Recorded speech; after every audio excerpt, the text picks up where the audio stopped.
आज शुरुआत करते हैं अंतर्राष्ट्रीय खबर के साथ। एक ऐसी खबर जिसका अप्रत्यक्ष तौर पर हम पर और आप पर यानी हम भारतीयों पर भी असर पड़ रहा है। हूती विद्रोहियों का नाम तो आप सब ने सुन लिया होगा। आज सुबह से ही इन हूती बागियों पर पश्चिमी देशों ने मोर्चा बनाकर हमले तेज कर दिए हैं। समुद्री जहाजों को निशाना बना रहे हूतियों पर आज आफत अचानक से बरसी है। अमेरिका और ब्रिटेन ने मिलकर यह कार्रवाई की है। इन हूती विद्रोहियों के ठिकाने ज्यादातर यमन में है। लाल सागर में पिछले कुछ दिनों में हूतियों ने एक के बाद एक कई जहाजों को निशाना बनाया था। इनको लगातार चेतावनी दी जा रही थी। दुनिया भर ने हमले रोकने को कहा था, लेकिन हूती आतंकियों को पर कोई फर्क इस बात का नहीं पड़ा। वो उस लाल सागर के कारोबारी मार्ग को प्रभावित करने में जुटे हैं जहां से विश्व व्यापार का करीब 12% सामान गुजरता है। हूती बागियों की इन वारदातों की वजह से अमेरिका, ब्रिटेन, भारत सहित कई देश प्रभावित हो रहे थे। जब चेतावनियों का असर नहीं हुआ तो आखिरकार अमेरिका और ब्रिटेन ने हूती विद्रोहियों के खिलाफ बड़ा हमला कर दिया। उनके ठिकानों पर फाइटर जेट से अटैक किए गए। ये हमले यमन की राजधानी सना सहित कई जगहों पर किए गए। इस हमले को ऑस्ट्रेलिया, बहरीन, कनाडा और नीदरलैंड्स का सीधा समर्थन हासिल है। ये जानकारी खुद अमेरिकी राष्ट्रपति जो बाइडेन की तरफ से दी गई है। ये वो लड़ाकू विमान है जब आज सुबह हिंदुस्तानी समय के मुताबिक जिन्होंने यमन जाकर सना पर अटैक किया है। जो बाइडेन ने यह भी कहा कि 40 से अधिक देशों ने हूतियों के हमले की निंदा की थी और 13 देशों के साथ अमेरिका ने भी चेतावनी जारी की थी, लेकिन हूतियों पर कोई फर्क नहीं पड़ा। अमेरिकी राष्ट्रपति जो बाइडेन ने कहा, अंतर्राष्ट्रीय जहाजों पर 27 हमलों में 50 से अधिक देश प्रभावित हुए हैं। समुद्री डाकुओं ने 20 से अधिक देशों के क्रू को धमकाया या बंधक बनाया है। लाल सागर में हमले से बचने के लिए 2000 से अधिक जहाजों को हजारों मील की दूरी एक्स्ट्रा तय करने के लिए मजबूर किया गया है। 9 जनवरी को हूती आतंकियों ने सीधे अमेरिकी जहाजों को निशाना बनाते हुए बड़ा हमला करने की कोशिश की थी।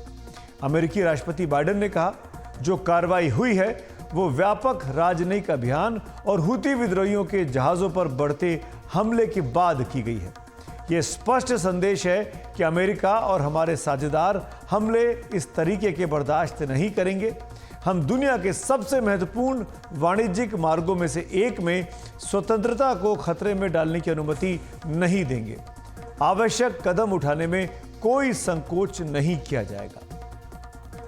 अमेरिका ने बेहद कड़े शब्दों में अपने इरादे हूती समुद्री लुटेरों के खिलाफ जता दिए हैं। वहीं ब्रिटेन के प्रधानमंत्री ऋषि सुनक ने भी कहा है कि हमने अमेरिका के साथ मिलकर ग्लोबल शिपिंग को बचाने के लिए हूती आतंकियों के खिलाफ सीमित पर जरूरी कार्रवाई की है।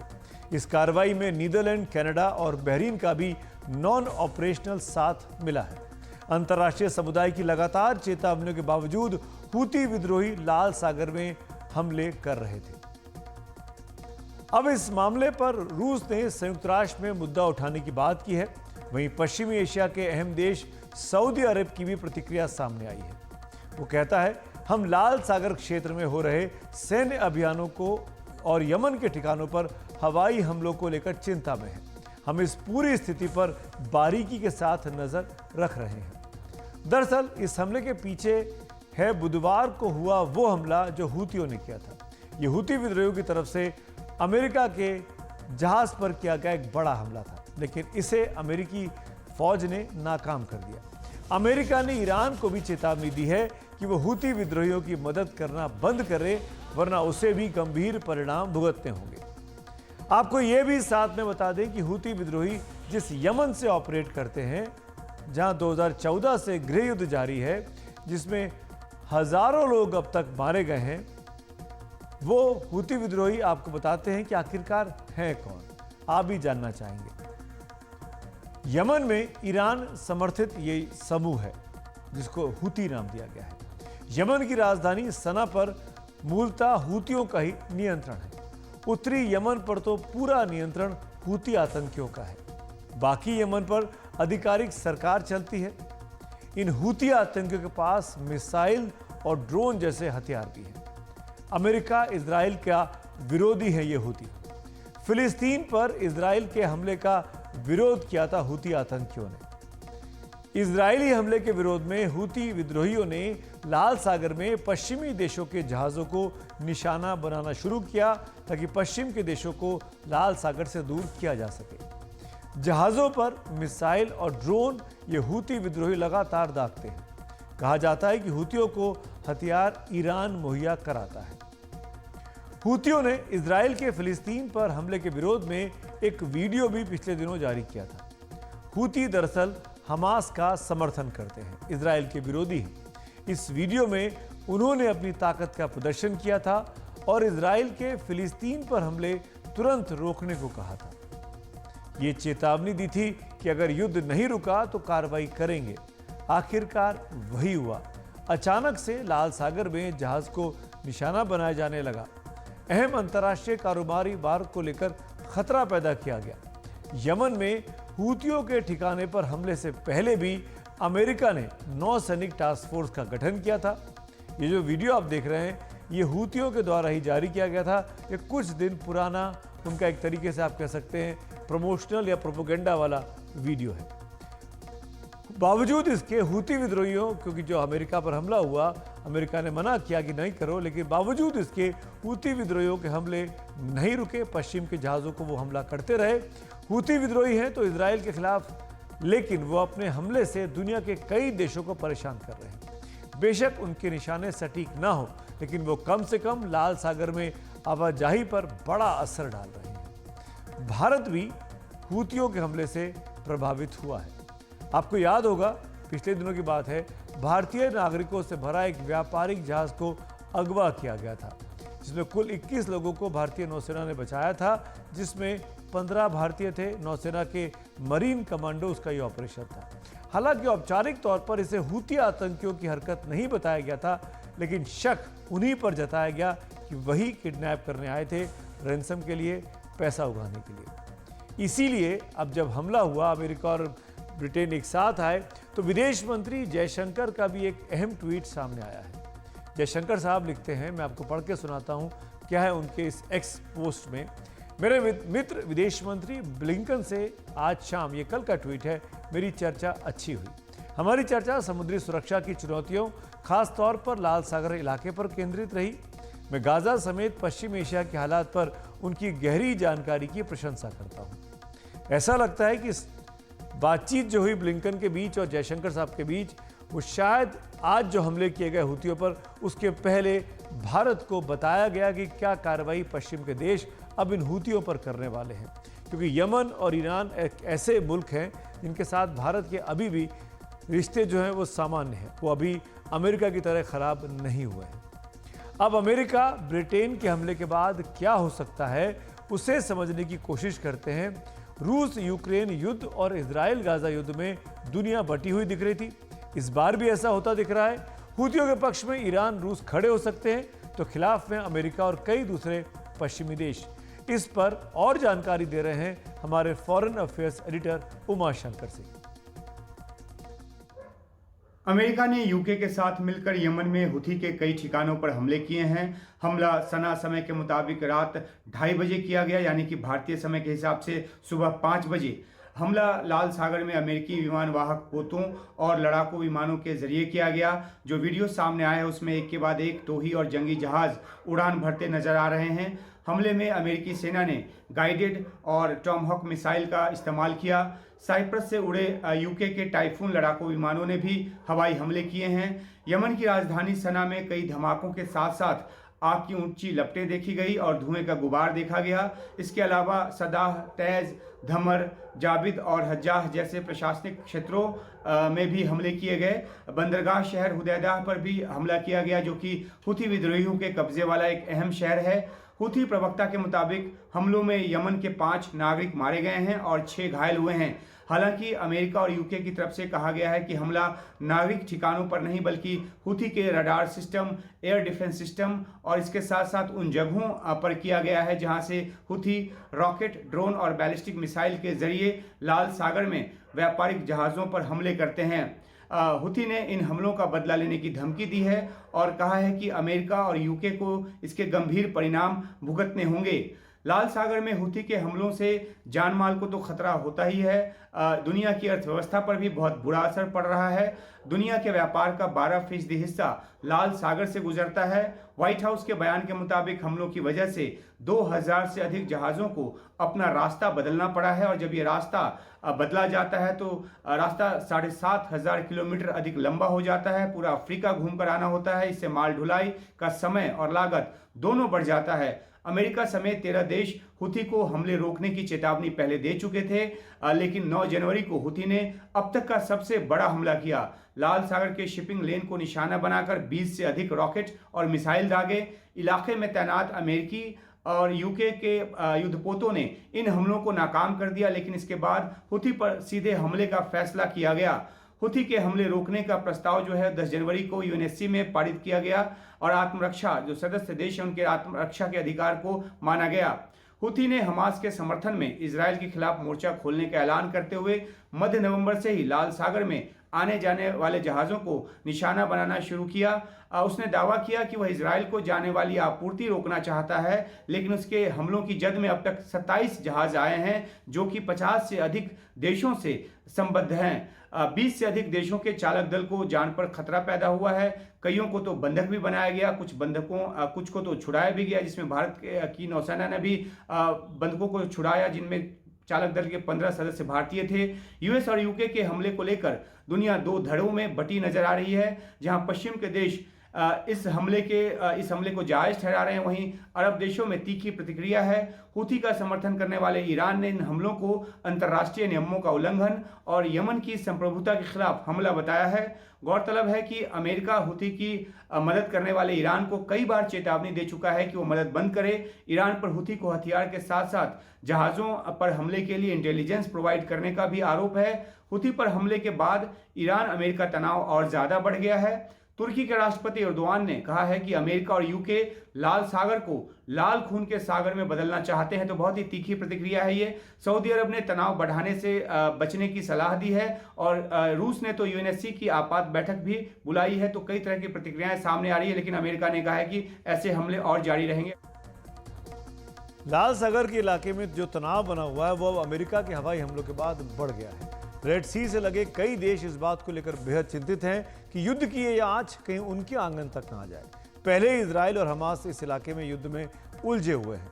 ऐसे में अमेरिका और ब्रिटेन का हुती आतंकियों पर हमला किस हद तक आग में घी का काम करेगा, उस पर सबकी निगाहें हैं। इसके असर के बारे में हमने और बात की डॉक्टर खीमराज जहांगीर से, जो कि प्रोफेसर हैं बेन गुरियन यूनिवर्सिटी इजराइल में। ये चिंता की बात जरूर है, पर ये इजराइल और हमास की जो लड़ाई 3 महीने पहले शुरू हुई थी, उसका एक बहुत ही अनुमानित, एक एक्सपेक्टेड फॉल आउट है। देखिए, ईरान की पूरी शय है हमास के साथ और ईरान की पूरी शय है हिजबुल्लाह के साथ, जिन्होंने इजराइल के साथ इस लड़ाई को मतलब जारी रखा 3 महीने तक। जो हुतीज का मामला है, जो यमन में जो उनका एक ऑलमोस्ट प्रॉक्सी मिलिशिया कहिए ईरान के लिए काम करता है, उनका ये है कि जब तक ये लड़ाई इजराइल के लिए मुश्किल न बने और अमेरिका के लिए आर्थिक तौर पे या राजनीतिक तौर पे मुश्किल न बने, तब तक वो अपने हितों को लेके किस तरह से अपनी जीत साबित करेंगे। तो इसमें दो पहलू हैं। पहला ये कि ईरान के लिए ये जताना बहुत जरूरी है अमेरिका को और इजराइल को कि वो चुपचाप बैठ के या एक डिफेंसिव पोजीशन पे नहीं रहना चाहते। वो एक तरह से कि ये आक्रामक, जिसे हम अंतर्राष्ट्रीय राजनीति में ब्रिंकमैनशिप कहते हैं, कि चीजों को एक हद तक किनारे पे धकेलना कि आगे वाला मजबूर हो जाए किसी कार्रवाई के लिए। तो मेरे ख्याल से पिछले 2 महीने से जिस तरह से उन्होंने अंतर्राष्ट्रीय व्यापार को क्षति पहुंचाई है, उसमें अब इंग्लैंड और अमेरिका दोनों उस चीज को अब रोकना चाहते हैं और इसमें भारत भी उन दोनों के साथ है, क्योंकि भारत के खुद के जो आर्थिक हित हैं वो इस व्यापार से जुड़े हैं। तो मेरे ख्याल से ये ईरान की एक तरह से पुरजोर कोशिश है कि ये राजनीतिक और सैन्य स्थिरता बनी रहे और उनका जिक्र इजराइल और हमास की लड़ाई में खत्म ना हो। देखिए, इससे ज्यादा गंभीर स्थिति तो नहीं होगी, क्योंकि ईरान सीधे तौर पे इस लड़ाई में नहीं कूदना चाहता।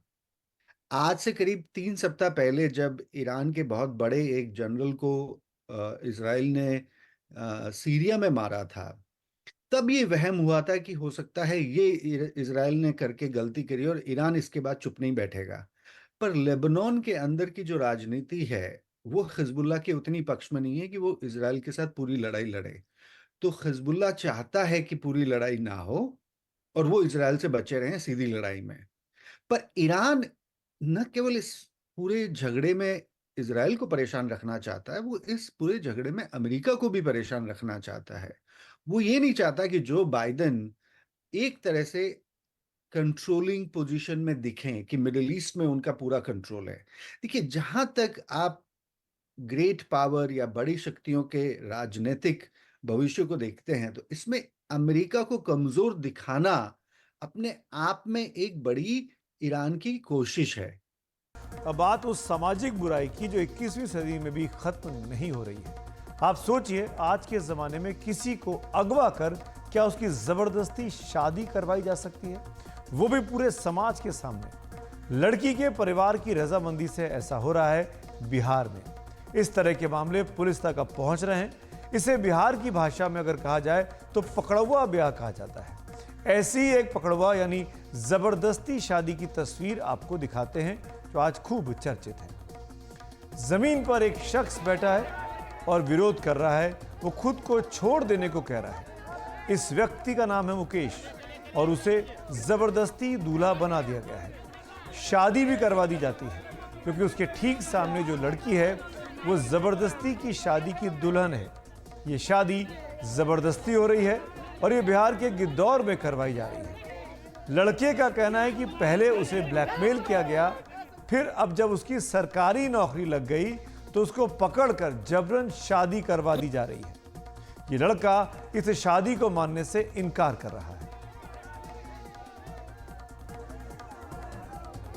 क्या मामला है?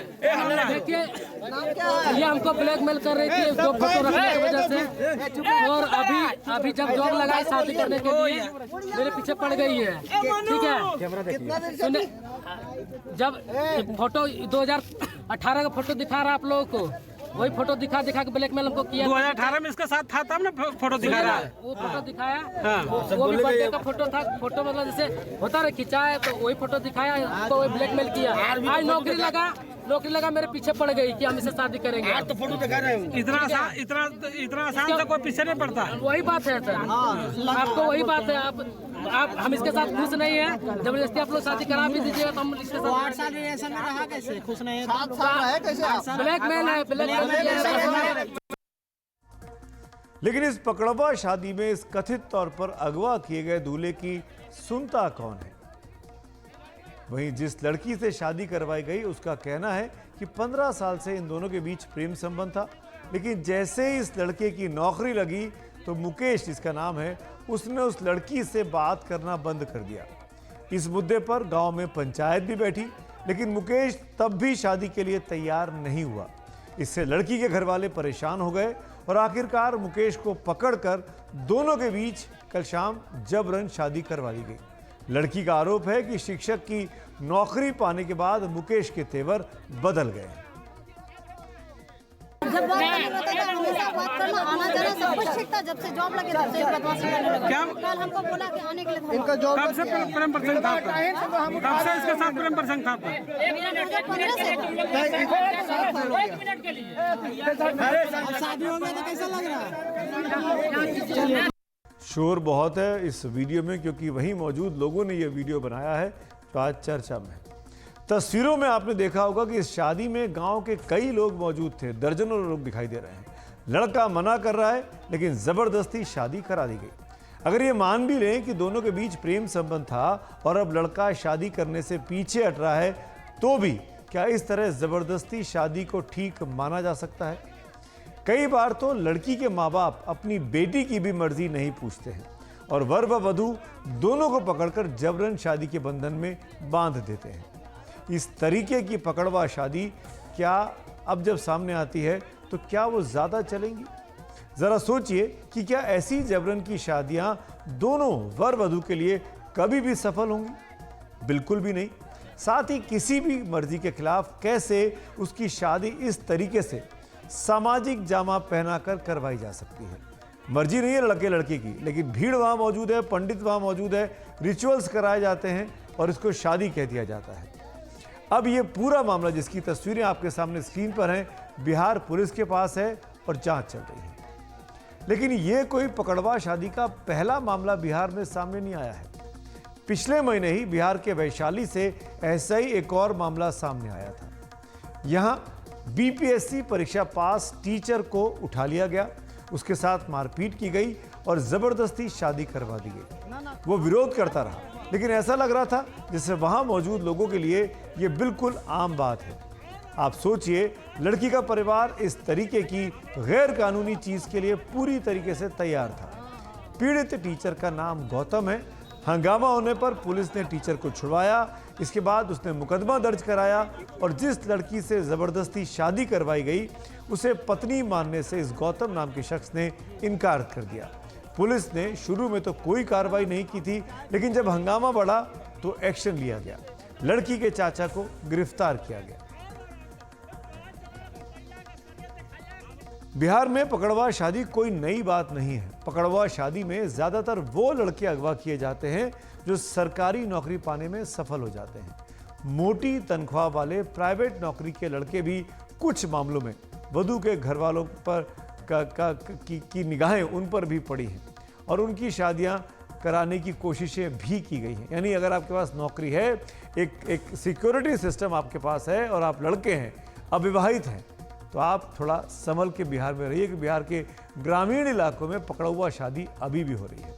हाल के दिनों में इस तरह की पकड़वा शादी के कई मामले रोशनी में आए हैं और इसके पीछे बड़ी वजह है हजारों लोगों को सरकारी टीचर की नौकरी मिलना। जो दो मामले अभी हमने आपको दिखाए उसमें दोनों ही व्यक्ति टीचर बने हैं और उसके बाद पकड़कर जबरन उनकी शादी करवाई गई है। बिहार में कई लोग सरकारी नौकरी को ज़्यादा बेहतर और सिक्योर समझते हैं और यही वजह है कि सरकारी नौकरी वाले लड़के से शादी करने को अच्छा माना जाता है। लड़की के माँ बाप भी कोशिश करते हैं कि सरकारी नौकरी पाए व्यक्ति के साथ ही अपनी बेटी का ब्याह रचाया जाए। एक और वजह बताई जाती है, वह सरकारी नौकरी मिलते ही लड़के वाले दहेज ज़्यादा मांगने लगते हैं। यानी लड़के वालों का दिमाग पे ये फितूर आ जाता है कि उनका बेटा अब सरकारी नौकरी पा गया है तो मोटा दहेज वो हासिल कर सकते हैं, जबकि प्राइवेट नौकरी वाले लड़कों के लिए उतना खर्च नहीं करना पड़ता है। आप सोचिए, दहेज लेना और देना दोनों ही आज की तारीख में जुर्म है। बावजूद इसके इस तरीके से जबरन शादियों पर सफलतापूर्वक रोक नहीं लग पाई है। लेकिन इस तरह पकड़कर शादी कर देने को कहीं से भी जायज़ नहीं ठहराया जा सकता। पकड़वा शादी के मामले बिहार में क्यों ज़्यादा सामने आते हैं, इसके खिलाफ समाज में विरोध के सुर क्यों नहीं उठते हैं, इस सामाजिक कुरीति को गहराई से समझने वाले मेरे सहयोगी मिहिर गौतम आपको इस मामले पर और जानकारी दे रहे हैं। पकड़वा विवाह या पकड़ुआ शादी, ये दो शब्द शायद आपने अगर नहीं सुने हों तो हैरान होने की ज़रूरत नहीं। ये ज़बरदस्ती शादी ही है जिसे बिहार में आम बोलचाल की भाषा में पकड़ुआ विवाह या पकड़वा शादी कहते हैं। दरअसल इसकी शुरुआत कब हुई, इसे जानना बहुत ज़रूरी है। इसकी शुरुआत हुई 70 के दशक में। 70 के दशक में इंटरमीडिएट में जो लड़का पढ़ता था, ये माना जाता था कि उसके बाद उसे सरकारी नौकरी मिल जाएगी। इस वजह से उन लड़कों को बहला फुसला कर ले जाया जाता और उनकी ज़बरदस्ती शादी करवा दी जाती थी। बाद में लगा कि ये शायद बिहार में ख़त्म हो जाएगा, लेकिन 90 के दशक में ये और ज़्यादा बढ़ गया। वजह थी कि सरकारी नौकरी बहुत बड़ी संख्या में लड़कों को मिल रही थी और उस समय में कई संगठित गिरोह इस काम में उतर आए। वो क्या करते थे कि लड़कों का अपहरण कर लेते थे या फिर उन्हें बहला फुसला कर ले जाते थे और जबरन शादी करवा देते थे।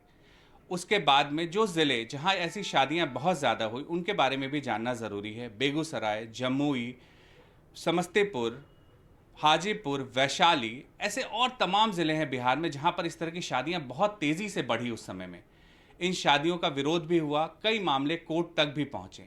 हालत ये हो गई उस दौर में कि परिवार वाले ये बताने से डरने लगे कि उनके बच्चे को सरकारी नौकरी मिली है। आप सोचिए, लोगों के लिए खुशी की बात होती कि परिवार में किसी को सरकारी नौकरी मिली है, लेकिन वो बताने से डरने लगे। इसके पीछे वजह थी कि अगर वो बताएंगे तो उनके बच्चे को भी अगवा किया जा सकता है। वो ये तक नहीं बताते थे कि कहाँ पर वो नौकरी कर रहा है। इसके पीछे भी डर था कि कहीं वहाँ से उसे अगवा करके ना ले आए। रिश्तेदारों तक को बताते नहीं थे। रिश्तेदारों को इसलिए नहीं बताते थे कि कई मामले सामने आए जिसमें रिश्तेदारों की भी भूमिका थी ऐसी शादियों में। 1990, 1970 ये दोनों दौर खत्म हो चुका है। अभी तक ये खत्म हो जाना चाहिए था, लेकिन आज भी बिहार में ये हो रहा है। और अभी हाल में ही पटना हाईकोर्ट ने एक फैसले में 10 साल पुरानी ऐसी शादी को नहीं माना है। अब ये मामला सुप्रीम कोर्ट पहुंच गया है। एक सोचने वाली बात है, किसका नुकसान है इस तरह की शादी में? आप समझिए इस बात को कि इसमें ना तो उन लोगों का नुकसान है जो अगवा करके लड़कों को लेकर के आते हैं, ना तो परिजनों का नुकसान है। असल नुकसान जो है वो लड़का और लड़की का है। इन दोनों की ही जिंदगी खराब हो रही है। फिलहाल इतना ही। नमस्कार। प्राइम मिनिस्टर मोदी नरेंद्र मोदी आज महाराष्ट्र में थे एक दिन के दौरे पर। कई कार्यक्रमों में उन्होंने वहां शिरकत की। उनके आज के कार्यक्रमों में धार्मिक आयोजन भी रहे, युवाओं के साथ उनकी मुलाकात रही, विकास के नए आयाम स्थापित करने वाले इंफ्रास्ट्रक्चर प्रोजेक्ट के उन्होंने उद्घाटन भी किए। दरअसल ये सब वो धुरियां हैं जो बीजेपी को 2024 के चुनावी संग्राम में अपने प्रतिद्वंदियों से सियासी मुकाबले में आगे कर देती हैं। धर्म, विकास, आधुनिकता, यूथ और महिला, ये वो बीजेपी के चुनावी मोहरे हैं जो पार्टी के हिसाब से बेहद फलदायक उसके लिए साबित हुए हैं। इसीलिए 48 लोकसभा सीटों वाला महाराष्ट्र बीजेपी के लिए इस वक्त बेहद अहम हो चुका है। 2019 के चुनावों में बीजेपी ने जो संयुक्त शिवसेना थी उसके साथ मिलकर इस सूबे में, इस राज्य में विपक्ष को बेहद कमजोर स्थिति में ला दिया था। करीब 3/4 से ज्यादा सीटें विपक्ष बीजेपी और शिवसेना ने जीती थी। लेकिन अब इन 5 सालों में हालात बदल गए हैं। शिवसेना और एनसीपी दोनों में ही दो फाड़ हो चुकी है। तभी अब आप ये कह सकते हैं कि आज का प्राइम मिनिस्टर मोदी का दौरा महाराष्ट्र के वोटर को समझाने और पार्टी के साथ जोड़ने की दिशा में एक बड़ी कवायद थी। तभी आज प्रधानमंत्री मोदी के साथ खुली जीप में सीएम एकनाथ शिंदे और दोनों उप मुख्यमंत्री यानी देवेंद्र फडणवीस और अजीत पवार साथ में खड़े थे। यानी बीजेपी के साथ साथ उसके नए सहयोगियों शिवसेना, शिंदे और एनसीपी अजीत पवार को भी बराबरी की जगह दी गई थी। मेरे सहयोगी रौनक कुकड़े की ये रिपोर्ट और बातें आपको समझाएंगी। त्र्यंबकेश्वर से निकलने वाली गोदावरी नदी में जल का पूजन करने के बाद नासिक के रामकुंड में अपनी पहली प्रतिक्रिया में प्रधानमंत्री मोदी ने लिखा, जय श्री राम। कथा के मुताबिक भगवान राम वनवास के दौरान कुछ समय के लिए पंचवटी में रुके थे, इसीलिए नासिक को श्री राम की नगरी भी कहा जाता है। पहली बार नासिक के रामकुंड पर पधारे प्रधानमंत्री ने सारी धार्मिक भावनाओं को एक साथ छू लिया। आज मुझे कालाराम मंदिर में दर्शन करने का, मंदिर परिसर में सफाई करने का सौभाग्य मिला है।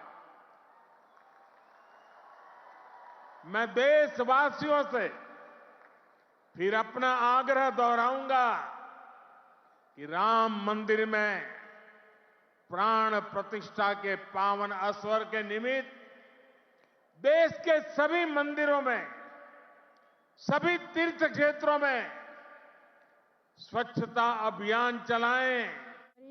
नासिक में युवाओं के सम्मेलन को स्वामी विवेकानंद की जयंती पर संबोधित करते हुए प्रधानमंत्री मोदी ने विरोधियों पर खास चुटकी ली। अगर आप सक्रिय राजनीति में आते हैं तो आप परिवारवाद की राजनीति के प्रभाव को उतना ही कम करेंगे। आप जानते हैं कि परिवारवाद की राजनीति ने देश का कितना नुकसान किया है। लोकतंत्र में भागीदारी का एक और महत्वपूर्ण तरीका है कि आप अपनी राय वोट के जरिए जाहिर करें। राम के बाद नंबर आया काम का। प्रधानमंत्री ने एशिया के सबसे बड़े पुल का उद्घाटन किया। इसे नाम दिया गया है अटल सेतु। मुंबई और नवी मुंबई के बीच 2 घंटे के सफर को इस पुल से अब महज 20 मिनटों में पूरा किया जाएगा। यह सी ब्रिज 22 किलोमीटर का है। बड़े भूकंप के झटके को झेलने की भी क्षमता इसमें है, ऐसा ये मजबूत बनाया है। लेकिन आने वाले लोकसभा चुनाव के नतीजों के बाद भूचाल आएगा और हमारे विरोधी पार्टी के लोग उसे झेल नहीं पाएंगे, ये मैं अभी कहना चाहता हूं। महाराष्ट्र में 2019 के लोकसभा चुनाव में बीजेपी शिवसेना गठबंधन ने 48 में से 42 सीटें जीती थी, लेकिन इस बार सियासी समीकरण बिल्कुल जुदा है।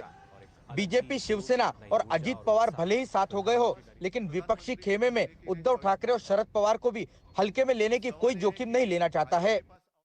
2019 के लोकसभा चुनाव में शिवसेना 23 सीटों पर चुनाव लड़ी और 18 जीती, वोट शेयर रहा 23%। बीजेपी ने 25 सीटों पर चुनाव लड़ा और जीती 23, वोट शेयर रहा 27.6%। एनसीपी 19 सीटों पर चुनाव लड़ी और जीती 4 सीटें, वोट शेयर रहा 15.5%। और कांग्रेस 25 सीटों पर लड़ी लेकिन केवल 1 सीट ही जीत पाई, लेकिन उनका वोट शेयर रहा 16.3%। 2019 के लोकसभा चुनाव में बीजेपी का स्ट्राइक रेट सबसे बेहतर रहा था, लगभग 92% का।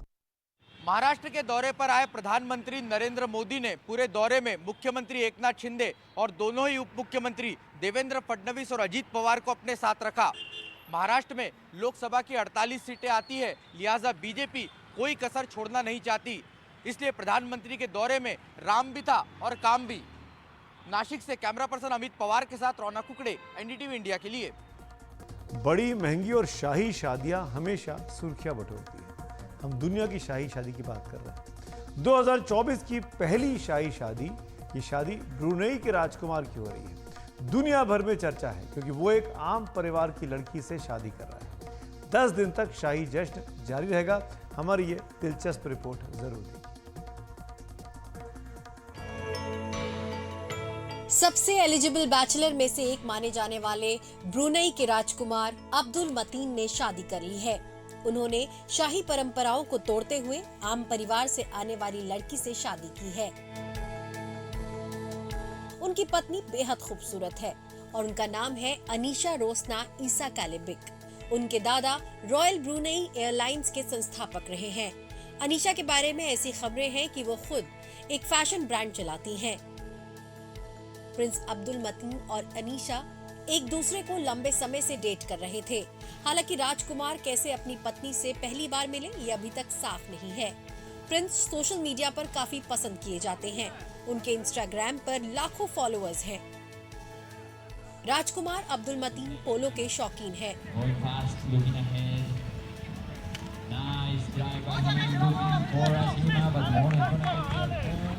उन्होंने लंदन से एमए की पढ़ाई की है। हालांकि वो सुल्तान बनेंगे इसकी संभावना कम है क्योंकि उनसे बड़े 6 लोग राजघराने में हैं। लेकिन ब्रुनेई की रॉयल फैमिली के वो सबसे लोकप्रिय सदस्य तो हैं ही। राजकुमार की शादी समारोह की शुरुआत 7 जनवरी को हुई है और ये 10 दिनों तक जारी रहेगी। 16 जनवरी को ये समारोह खत्म होगा। इस दौरान परेड भी आयोजित की गई है। वहीं शाही जुलूस भी लोगों को देखने को मिलेगा। ब्रुनेई के लोगों में इस शादी को लेकर जबरदस्त उत्साह है। दुनिया के सबसे अमीर शाही परिवार में एक है ब्रुनेई का शाही परिवार। इनकी कुल संपत्ति करीब 28 अरब डॉलर है। Bureau report, NDTV India. इन सर्दियों में छाया कोहरा और इसके पहले गुजरा मौसम बार बार वायु प्रदूषण की याद दिला देते हैं। लेकिन एक सच्चाई और भी है। बीते 5 साल में हिंदुस्तान के शहरों की हवा पहले से बेहतर हुई है।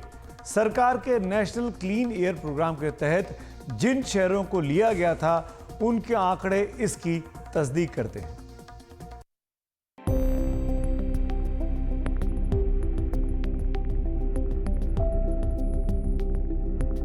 वाराणसी जाने वाले वहां के घाटों की सुंदरता और बेहतर होती हवा को महसूस करते हैं। बीते 5 साल में हवा का प्रदूषण घटाने की सरकारी कोशिशें यहां कामयाब होती दिख रही है। मोदी सरकार ने 2019 में यह प्रोग्राम शुरू किया था और पीएम मोदी के चुनाव क्षेत्र वाराणसी में इस प्रोग्राम का सबसे ज्यादा असर दिख रहा है। 2017 के मुकाबले वाराणसी में PM 2.5 की मात्रा में 72% की कमी आई है, जबकि PM 10 की मात्रा में 69% की कमी आई है।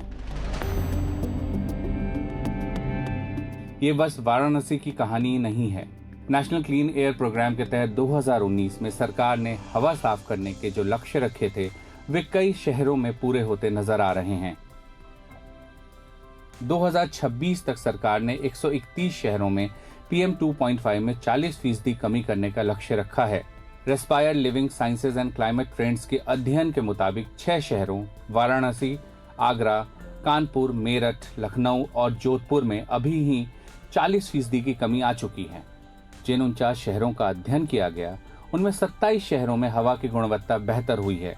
सरकार ने इस योजना के लिए 9,631 करोड़ रुपए का आवंटन किया है। हालांकि ये सच है कि इस मोर्चे की चुनौतियां अभी बनी हुई हैं। विश्व स्वास्थ्य संगठन ने सुरक्षित हवा के जो मानक तय किए हैं, अभी उन तक पहुंचना बाकी है। मगर इसमें शक नहीं है कि सरकार द्वारा उठाए गए कदमों के नतीजे नजर आ रहे हैं। तो आपके चेहरे पर जो मुस्कुराहट आई इस आबो हवा के कारण, इसी नोट पर ही आज के खबरों की खबर को हम विराम देते हैं। आप सबके लिए वीकेंड शुभ हो। शुभ रात्रि।